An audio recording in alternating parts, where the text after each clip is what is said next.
안녕하세요. 정유석입니다.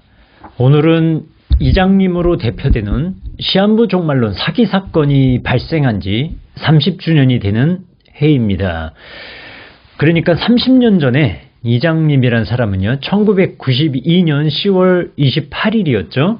그날 자정이 되면 참된 그리스도인들은요, 예수님의 공중재림, 예수님이 이제 공중에 재림한다는 거예요. 그 공중에 재림하신 예수님을 맞이하기 위해서 슉 하고 하늘로 올라간다고 주장을 했습니다. 이것이 소위 말하는 휴거인데요. 이게 어떤 개념이냐 하면요, 어떤 사람이 공부를 하다가 학교에서 또는 도서관에서 공부를 하다가 옷이 그냥 훌러덩, 옷은 남고 몸은 휙 올라간다는 거예요. 뭐 가방, 신발, 옷 이런 건 다 남고, 이 땅에 남고 몸만 신령하게 변화돼서 올라간다는 그런 개념인 거예요. 운전을 하는 사람이, 운전도 뭐 개인 운전이면 괜찮은데, 예를 들어서 비행기 운전을 하다가 또는 참된 그리스도인이 기차 운행을 하다가 이런 조정을 하는 사람이 휴거를 하면 비행기는 추락을 해버리고 기차는 가다가 그냥 탈선해버리고 이런 대형 사건 사고가 팍 일시에 한순간에 전 세계적으로 발생하면서 이 땅에는 7년 대환란이 펼쳐지고 하늘에서는 공중에서 휴거된 참된 그리스도인들과 예수 그리스도께서 이 공중에서 7년 동안 혼인 대잔치를 벌인다고 한 것이 바로 1992년 10월 28일에 시한부 종말 사기 사건이었습니다. 그러나 그날 아무 일도 발생하지 않았습니다.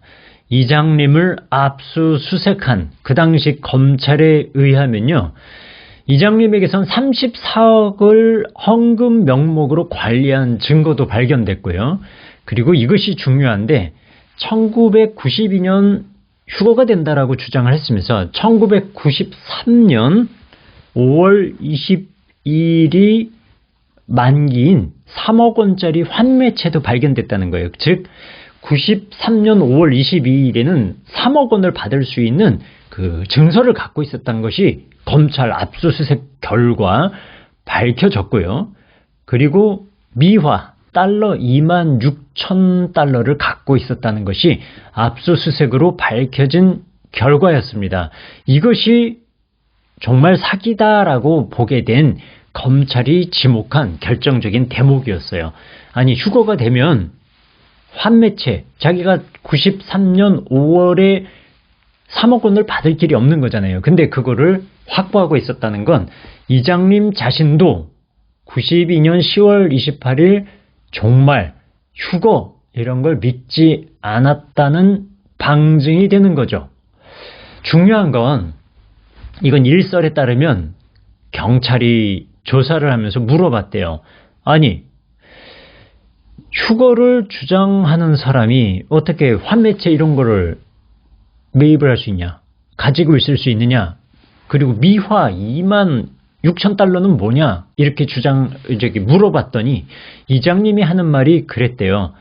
저는 휴거가 되지 않고 남아가지고 이 땅에 남은 자들을 대상으로 사역을 할 사명을 갖고 있었던 사람입니다. 그때 사용하기 위해서 돈을 남겨놨습니다. 이런 주장을 했다는 거예요. 92년 당시 그 대기업에 다니는 사람들의 월급이 한 달에 한 70만 원 정도였다고 합니다. 그러니까 34억 원이 얼마나 큰 돈인지, 달러로 따지면 26,000달러가 또 얼마나 큰 액수인지, 그리고 3억 원짜리 환매채가 얼마나 큰 거액인지는 각자 한번 계산을 해보시기 바랍니다. 그의 비겁한 변명이 있은 지 30년이 지났습니다. 한국교회의 종말론은 그 30년 전보다 조금 더 나아졌을까요? 안타깝게도 유튜브에서 히트치는 한국교회 종말론과 관련된 채널을 보면요, 대다수가 이장님식 시한부 종말론을 주장하는 것과 아주 유사한 주장을 하는 곳들이 대다수입니다. 그러니까 30년 전에 비해서 한국 교회의 종말론, 그리고 한국 교회 성도들이 선호하는 종말론은 한치 앞도 나가지 못했다라고 말씀드릴 수 있어요.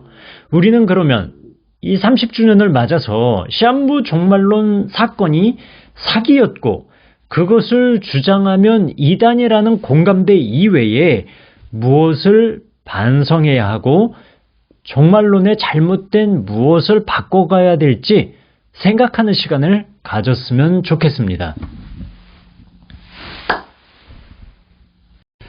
먼저 이장님식 시한부 종말론에서 벗어나야 합니다.